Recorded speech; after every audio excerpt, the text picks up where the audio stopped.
En 1965, Joseph Mobutu, alors chef d'état-major, prend le pouvoir lors d'un coup d'État.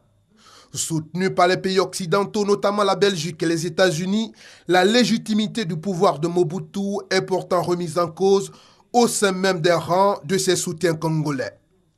Celui-ci cherche alors à consolider son pouvoir et élimine un certain nombre de ses opposants politiques.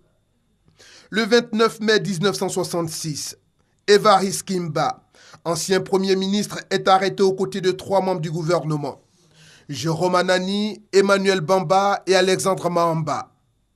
Ils sont accusés d'avoir pris contact avec des officiers de l'armée dans le but de préparer un coup d'État visant à renverser Mobutu. Un procès se déroule le lendemain de leur arrestation. Le 30 mai 1966, Mobutu signe une ordonnance-loi créant un tribunal militaire composé d'un président et de 2 juges pour juger les 4 officiers ligotés et pieds nus. La peine de mort pour tous les 4 inculpés.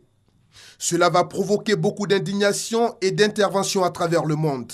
Cette pression internationale poussera Mobutu à s'exprimer le soir de la pendaison par la voie des ondes. Le verdict rendu lors de ce procès expéditif aurait duré en tout et pour tout 1h30. Condamne les 4 hommes politiques à la peine de mort par pendaison pour haute trahison. La sentence est exécutée dès le lendemain, le 1er juin 1966 à Kinshasa, devant une foule de plus de 50 000 personnes. L'exécution de ceux que l'on nomme désormais les martyrs de la Pentecôte a profondément marqué les esprits congolais. Ce que souhaitait Mobutu, qui voulait par ce geste faire des exemples à l'encontre de ses opposants.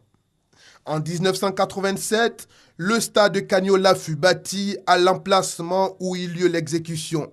Il fut rebaptisé Stade des Martyrs de la Pentecôte en hommage aux 4 suppliciés en 1997.